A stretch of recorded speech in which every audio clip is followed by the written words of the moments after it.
Let me show you how to create an isolated chrome copper band over any color that you so choose. I've gone with this beautiful purple. So do 2 coats of that, cure it in the lamp, and then let me talk you through the chroming process. For this look, we're going to use a matte top coat. For the base, I'm using this Honer one. And the reason for it is it has an inhibition layer. So it has a sticky layer once it's been cured. When it comes out of the lamp, it does not look matte. But what you need to do is you wipe that inhibition layer off with some IPA, and that background will then almost work like a protection for us. So when we go on and paint on our design with any kind of detail paints, gel paints, the chrome will only stick to that once cured, not at the background. But this doesn't work with all matte top coats. Make sure your matte top coat has an inhibition layer, otherwise the chrome will still stick to the background. For the next step, you need a brown gel paint and a copper chrome.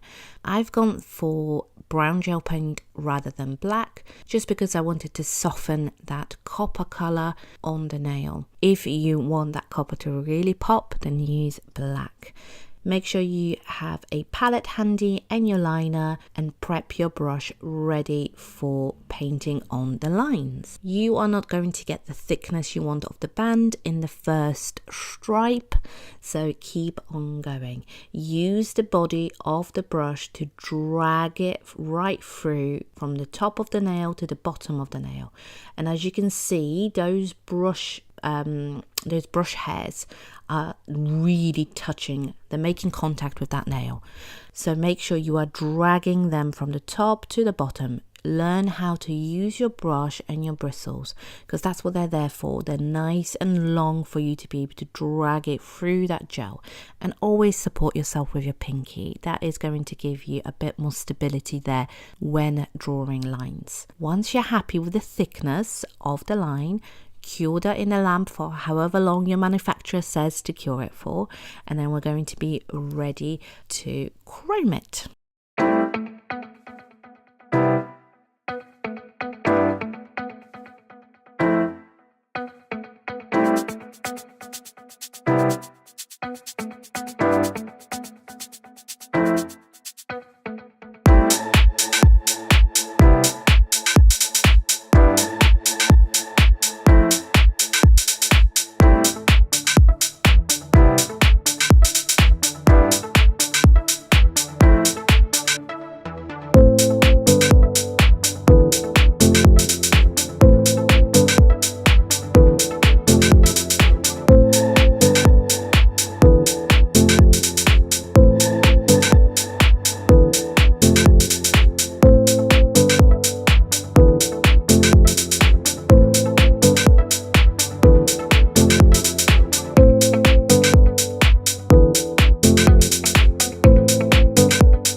For doing isolated chrome, I like to use a silicone tool.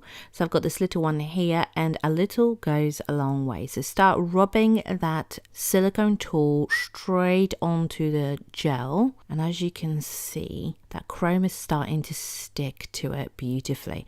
But it's not going to stick anywhere else. It's only going to stick where we painted that gel paint. And look at it, it's starting to look mirror-like. It's gorgeous.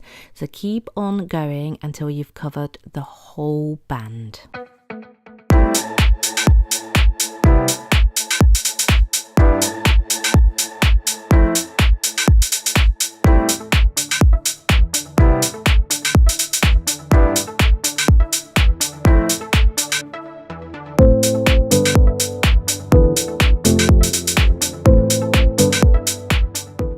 Make sure to dust away any excess, otherwise it's going to get into our top coat and make it all sparkly rather than chrome-like.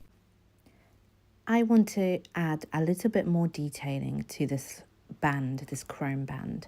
So grab yourself your liner and a little bit of the brown gel paint that you've been using and start creating teeny tiny little lines all on the side of the band. We're going to do that on both sides, going from the top to the bottom on a slight slant, just so they look a little bit more interesting. And take your time with this. Don't worry too much because they are going to be teeny tiny, and it is just so that we get a little bit of more quirkiness into the design, a little bit more flavor. It's going to be textured in those places. It's just going to add a little bit more than just a chrome band.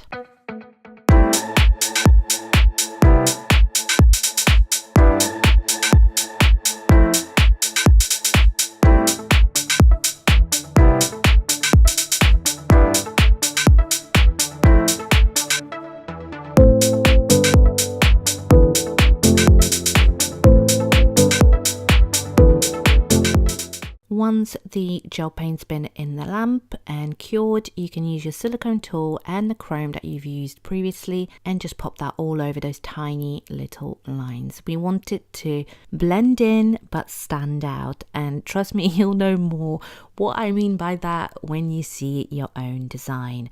So it's all one color, but it just adds a little bit of texture.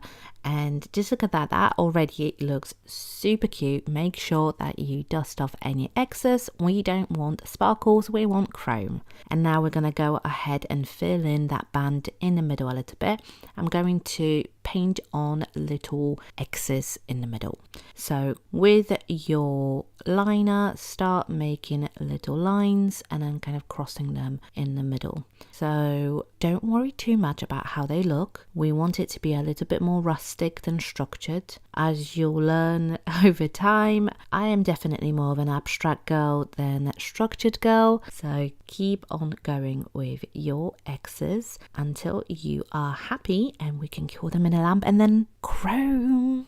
Oh yeah, I forgot to say, we are also going to use a dotting tool and put some dots in between of the X's. So pop a dot on each, over each X, and then go ahead and draw another X. So again, liner, one line going one way and then another one going across it. Again, nothing too complicated, just take your time, put those X's in, but don't aim for them to all look the same, because this is not what this design is all about. This is all about texture and making those chrome pieces stand out. So we're doing an X and then a dot and then an X and then a dot. Okay, have you got that? Okay, you can get on with your pattern and I will see you in a minute.